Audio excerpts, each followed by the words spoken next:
नमस्कार, टीवी7 भारत देख रहे हैं आप। मैं हूं आपके साथ सुरभि राजपूत। आज बात करते हैं मॉनसून सत्र की। मॉनसून सत्र की शुरुआत 20 जुलाई से हो रही है और ये सत्र काफी हंगामेदार रहने वाला है। क्योंकि जहां एक तरफ विपक्ष इस सत्र को हंगामेदार बनाने के लिए पूरी तैयारियों में जुटा है, कांग्रेस की पिछले 2 दिनों से लगातार बैठकें हो रही है, तो वहीं आज सबसे अहम बात यह है कि आज केंद्रीय मंत्रियों की 11:30 बजे कर्तव्य भवन में यह अहम बैठक होने जा रही है। 11:30 बजे दिल्ली के कर्तव्य भवन में यह बैठक राजनाथ सिंह के नेतृत्व में होगी और इस बैठक में कई केंद्रीय मंत्री शामिल होंगे। आपको बता दें कि आज से ठीक 3 दिन बाद यानी कि 20 जुलाई को मॉनसून सत्र की शुरुआत हो जाएगी और इस सत्र में कितना हंगामा देखने को मिलेगा ये सभी को पता है, क्योंकि जिस तरीके से केंद्रीय मंत्रियों की आज ये बैठक है, ठीक उसी तरीके से लगातार कांग्रेस की बैठक और जो तमाम दल है उनकी बैठकों का दौर भी शुरू हो चुका है। पिछले 2 दिन से कांग्रेस इस पर महामंथन कर रही है। विपक्ष के पास कई सारे मुद्दे हैं। विपक्ष के पास इस बार बेरोजगारी भी है, महंगाई भी है, साथ में जो नीट पेपर लीक का मुद्दा पूरे देश में गरमाया हुआ है, जो पिछले 20 दिन से सोनम वांगचुक के द्वारा जंतर मंतर पर प्रदर्शन किया जा रहा है, वो अनिश्चितकालीन भूख हड़ताल पर है। सबसे बड़ा मुद्दा ये होगा। तो वहीं इस बार सरकार एक नहीं बल्कि तीन तीन संविधान संशोधन बिल भी पूरे पास कराने की मूड में दिख रही है। लेकिन सरकार के पास इस बार चैलेंज बहुत बड़ा है। विपक्ष जहां अपनी तैयारियों के साथ आएगा, मुद्दों के साथ आएगा, तो वहीं सरकार की ये कोशिश होगी कि ये वो 3 संविधान संशोधन बिल को इस बार के मॉनसून सत्र में पास करा ले। पहला परिसीमन में जहां कई ऐसे गुट, क्योंकि शिवसेना यूपीटी की तरफ से ये कहा गया कि वो इस बार परिसीमन को समर्थन देंगे, तो वहीं कांग्रेस साफ तौर पर कह चुकी है कि मानसून सत्र में अगर परिसीमन बिल को लाया जाता है तो इसका पुरजोर विरोध करेगी। कई सारे तर्क अपने साथ वो लेकर आ रही है। तो दूसरी तरफ बीजेपी का ये कहना है कि ये 3 संशोधन जो बिल होंगे, जो संविधान संशोधन बिल होंगे, ये पास कराने भी बहुत अहम हो जाते हैं। यानी कि इस बार का मॉनसून सत्र हर बार की तरह कहीं ज्यादा हंगामेदार, क्योंकि सभी को पता है कि जब भी किसी सत्र की शुरुआत होती है, चाहे वो मॉनसून सत्र हो, चाहे वो शीतकालीन सत्र हो, तो हंगामा तो देखने को मिलता है, लेकिन इस बार हंगामा डबल होगा। जहां नीट पेपर लीक का मुद्दा पूरे देश में लगातार बढ़ रहा है और आंदोलन का जो दिन है, हर दिन के साथ जिस तरीके से जंतर मंतर पर हम आंदोलन देख रहे हैं, वो तमाम चीजें बढ़ रही हैं। अनिश्चितकालीन भूख हड़ताल खत्म होने का नाम नहीं ले रहा। बेरोजगारी का मुद्दा, महंगाई का मुद्दा और भी कई ऐसे मुद्दे जिसको लेकर विपक्ष इस सत्र में सरकार को घेरेगा। तो वहीं इस बार सरकार की ये पूरी कोशिश होगी कि इन 3 बिलों को सबसे पहले पास किया जाए। महिला आरक्षण हो, चाहे परिसीमन हो, या फिर और जो सरकार की इस बार की सूची में शामिल है, वो तमाम चीजें हों।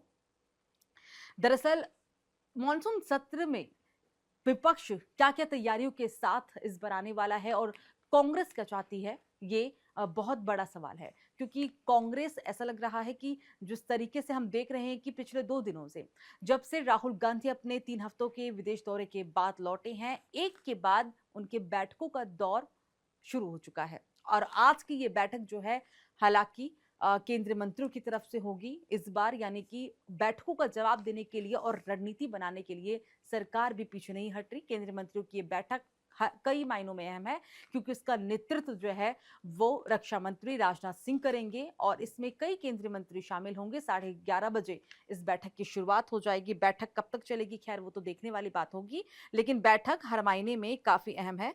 साथ में आपको ये बता दें कि इस बार जो पूरी तैयारी के साथ संविधान संशोधन बिल पेश करेगी, जो कि आपको बताया मैंने, ऐसे में कांग्रेस पार्टी भी अपनी रणनीति बनाने में जुटी है। कांग्रेस की गुरुवार को एक संसदीय दल की बैठक हुई और इस बैठक में कई बड़े फैसले भी लिए गए, कई बातों पर मंथन किया गया और ऐसे कई बातें थी जिसमें ये कहा जा रहा है कि इस बार मॉनसून सत्र के दौरान सरकार को पूरी घेरने की कोशिश की जाएगी। साथ ही आपको बता दें कि परिसीमन बिल का विरोध करने का साफ तौर पर कांग्रेस ने इसमें ऐलान कर दिया है। ये बैठक सोनिया गांधी के नेतृत्व में 10 जनपद पर हुई थी, जिसमें पार्टी अध्यक्ष मल्लिकार्जुन खड़गे शामिल हुए थे और भी कई तमाम नेता जो हैं वो शामिल हुए थे। और इस बैठक का जवाब कहिए या फिर बीजेपी की तैयारी कहिए, एनडीए की तैयारी करिए कहिए, आज की जो बैठक 11:30 बजे होगी वो काफी अहम होगी।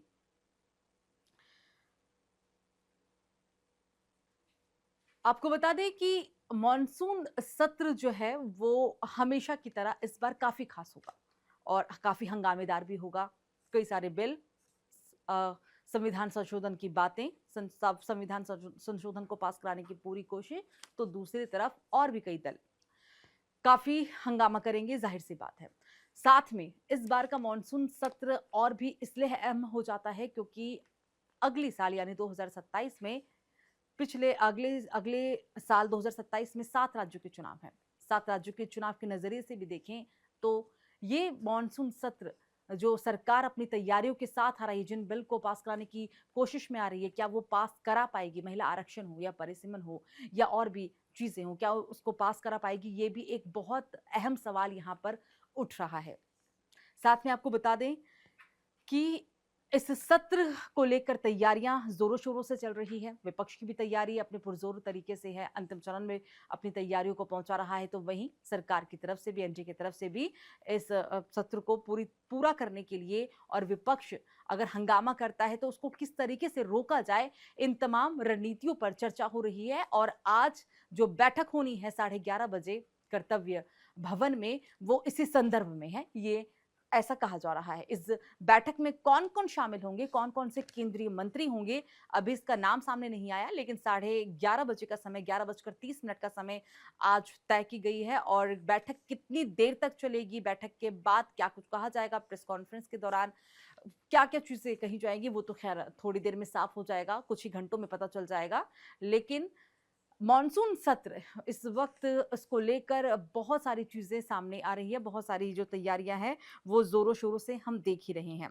साथ में कुछ आपको अपडेट्स देती हूं मैं इस मॉनसून सत्र को लेकर। इस बार जो विधेयक लेकर आ रही है वो देश की राजनीति, चुनाव प्रणाली, आरक्षण और सत्ता के समीकरणों को पूरी तरह से बदल सकते हैं। जो सरकार की रणनीति है वो इस बार सत्ता के समीकरण में भी एक तरह से बदलाव के तौर पर देखा जा रहा है। एक तरफ सरकार अपने अहम विधेयकों को पास कराने की तैयारी में है, तो दूसरी तरफ जैसा कि मैंने आपको बताया कि बेरोजगारी का मुद्दा है विपक्ष के पास, नीट पेपर लीक का मुद्दा है विपक्ष के पास, महंगाई का मुद्दा है विपक्ष के पास, और ऐसे कई सारे मुद्दे।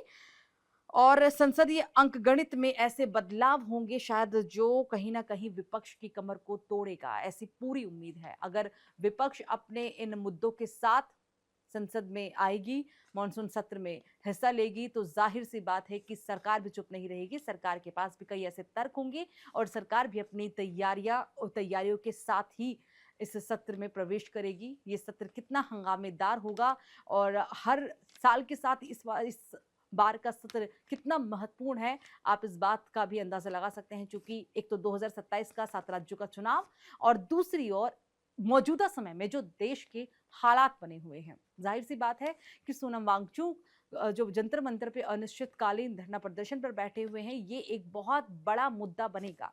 महिला आरक्षण पे कई दलों का पुरजोर विरोध करना, जो 33% महिला आरक्षण को लेकर बात सामने आई, जो परिसीमन को लेकर बात सामने आई। लेकिन ऐसा लग रहा है कि अगर महिला आरक्षण का विरोध हो रहा है तो कहीं ना कहीं परिसीमन पर कई सारे ऐसे दल हैं जो शायद मतभेद होने के बाद भी, मनभेद होने के बाद भी एनडीए का साथ दे सकते हैं। और उसमें पहला नाम जिस तरीके से शिवसेना यूबीटी का सामने आया, शायद किसी को उम्मीद भी नहीं थी कि शिवसेना यूबीटी की तरफ से इस बिल का समर्थन किया जाए, संविधान संशोधन बिल को का समर्थन करने के लिए वो आगे आए। लेकिन ऐसा लग रहा है कि इस बार कहीं ना कहीं सरकार के लिए एक संविधान संशोधन जो बिल होगा, वो कहीं ना कहीं विधेयक जो होगा वो उनके पाले में तो जरूर आएगा। लेकिन बहुत बड़ा चैलेंज महिला आरक्षण होगा। महिला आरक्षण एक सुर में विरोध किया जा चुका है। जो संसद का पिछला सत्र शुरू हुआ था, उस दरमियान हमने देखा कि किस तरीके से महिला आरक्षण को लेकर जब वोटिंग हुई तो ये बिल पास नहीं हो पाया और संसद में इस बिल को गिरा दिया गया। यानी कि जो बहुमत का आंकड़ा 2/3 का सरकार को मिलना चाहिए था, वो पूरा नहीं हो पाया था। और यही वजह रही कि महिला आरक्षण लागू नहीं किया गया। और अगर ये महिला आरक्षण लागू होता तो जाहिर सी बात है कहीं ना कहीं सरकार के पक्ष में होता और सरकार के लिए अच्छी चीज होती। अब एक और फेरिस्त में, क्योंकि महिला आरक्षण भी है, और तीसरा सबसे बड़ी बात, वन नेशन वन इलेक्शन।